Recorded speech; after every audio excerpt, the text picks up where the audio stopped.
ಆತ್ಮೀಯ H16 news ಅರ್ಥಾತ್ ಸೀತಾರಾಮ್ ನ್ಯೂಸ್ನ ವೀಕ್ಷಕರೇ, ನಾನು ನಿಮ್ಮವ ಎಂ ಆಯುಧ ಮಲ್ಲಪ್ಪ ಜೊತೆಯವರು.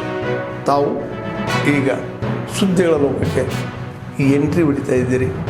ಈ ಸುದ್ದಿಗಳನ್ನು ಪ್ರತಿಯೊಂದು ನೋಡೋ ಜೊತೆಗೆ ನಿಮ್ಮ ಅಭಿಪ್ರಾಯಗಳನ್ನು ಹಂಚ್ತಾ ಇರಿ. ಯಾಕಂದರೆ ಈ ಸುದ್ದಿಗಳು ನಿಮಗಾಗಿ, ನಿಮ್ಮ ಬದುಕಿಗಾಗಿ, ನಿಮ್ಮ ವೈಚಾರಿಕೆಗಾಗಿ, ನಿಮ್ಮ ತಿಳುವಳಿಕೆಗಾಗಿಯೂ ಇನ್ನೂ ಗೊತ್ತು. ಜೊತೆಗೆ ನಮಗೂ ನಿಮ್ಮೊಂದಿಗೆ ಇದೊಂದು ಮಾತಾಡುವಂಥ ಜೊತೆಗೆ ಸುದ್ದಿಗಳನ್ನು ಬಿಡುವಂಥ ಕೆಲಸ. ಈ ಕೆಲಸದಲ್ಲಿ ನಾವು ನಿಮ್ಮೊಂದಿಗೆ ಇದ್ದೀವಿ ಅಂತ ಹೇಳ್ತಾ ನೋಡ್ತಾ ಇರಿ ಸುದ್ದಿಗಳನ್ನು.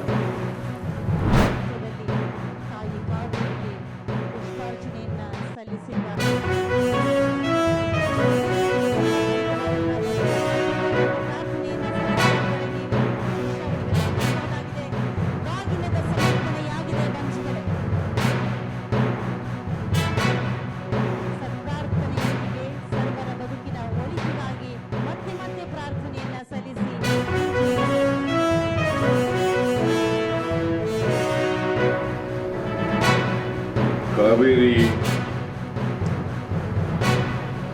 ಮಾತೆ ಅದಕ್ಕೆ ಅಡ್ಡಲಾಗಿ ಕಟ್ಟಿರ್ತಕ್ಕಂಥ ಕನ್ನಂಬಾಡಿ ಕಟ್ಟೆ,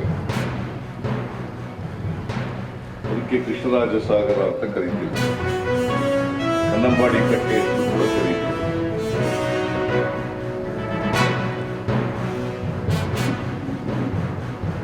ಈ ಕನ್ನಂಬಾಡಿ ಕಟ್ಟೆ ನಿರ್ಮಾಣ ಆಗಿ 1932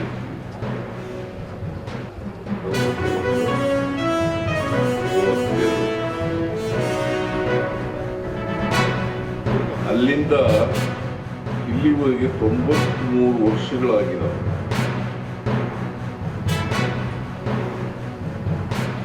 ಇವತ್ತು ಇತಿಹಾಸ ನಿರ್ಮಾಣ ಆಗಿದೆ. ಈ 93 ವರ್ಷಗಳಲ್ಲಿ ಜೂನ್ ತಿಂಗಳಲ್ಲೇ ಕನ್ನಂಬಾಡಿ ಕಟ್ಟೆ ಭರ್ತಿಯಾಗಿರ್ತಕ್ಕಂಥದ್ದು ಇದೇ ಮೊದಲು ಇತಿಹಾಸದಲ್ಲಿ.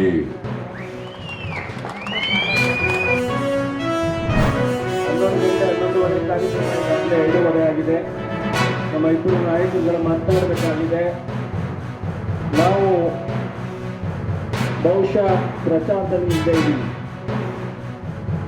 ಕೆಲಸದ ಒತ್ತಡದಲ್ಲೋ ಕಾರ್ಯಕ್ರಮ ರೂಪಿಸೋದ್ರಲ್ಲೋ ಸಾರ್ವಜನಿಕರ ಸಮಸ್ಯೆಗಳಿಗೆ ಸ್ಪಂದಿಸುವಂಥ ಸಂದರ್ಭದಲ್ಲೋ ನಾವು ಪ್ರಚಾರ ಮಾಡ್ತಕ್ಕಂಥದ್ರಲ್ಲಿ ಸ್ವಲ್ಪ ಇದ್ದೀವಿ.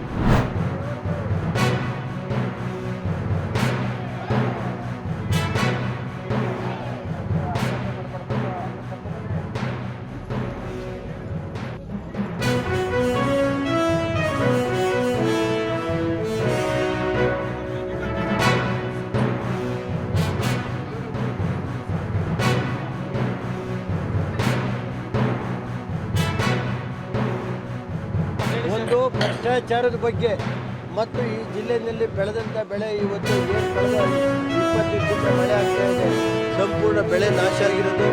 ಮತ್ತು ಇವತ್ತು ತೆಂಗಿನ ಬೆಳೆ ಇರ್ಬೋದು, ಮೆಕ್ಕೆಜೋಳ ಇರ್ಬೋದು, ಇದೆಲ್ಲ ರೋಗ ಬಂದು ಸಂಪೂರ್ಣ ನಾಶ ಆಗಿರೋದ್ರಿಂದ ಅದಕ್ಕೆ ಬೆಳೆ ಪರಿಹಾರ ಕೊಡಬೇಕು ಅಂತ ನಾನು ಸರ್ಕಾರನ ಒತ್ತಾಯ ಮಾಡ್ತೀನಿ. ಮತ್ತು ಏನು ಭ್ರಷ್ಟಾಚಾರ ಇದೆ ಇದನ್ನು ಸಮಗ್ರವಾಗಿ ತನಿಖೆ ಮಾಡೋಕ್ಕೆ ರಾಜ್ಯ ಮಟ್ಟದ ಹಾಲಿ ಇರುವಂಥ ನ್ಯಾಯಾಧೀಶರ ನೇಮಕ ಮಾಡಬೇಕು ಅಂತ ಹೇಳಿ ಸರ್ಕಾರನ ಒತ್ತಾಯ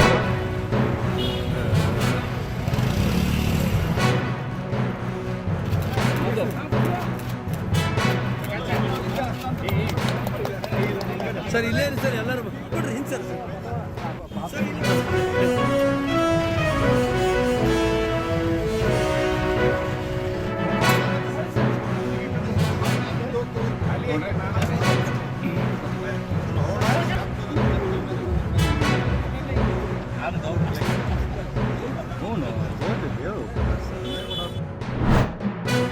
ಆದ್ಮೇಲೆ ಎಲ್ಲ ಸುದ್ದಿಗಳು ನೋಡಿದ್ರಲ್ಲ, ಏನು ಅನಿಸ್ತು ನಿಮಗೆ? ಇದರಲ್ಲೇ ನಿಮ್ಮ ಲೈಕ್ ಆಗಿರ್ಬೋದು, ಡಿಸ್ಲೈಕು ಆಗಿರ್ಬೋದು, ಕಾಮೆಂಟ್ ಬೇಡಪ್ಪ ಅಂತ ಅನಿಸಿರ್ಬೋದು, ಕಾಮೆಂಟ್ ಮಾಡಬೇಕಪ್ಪ ಅನಿಸ್ಬೋದು, ಶೇರ್ ಮಾಡಬಾರ್ದಪ್ಪ ಅನಿಸಿರ್ಬೋದು, ಮಾಡಬೇಕು ಅನಿಸಿರ್ಬೋದು.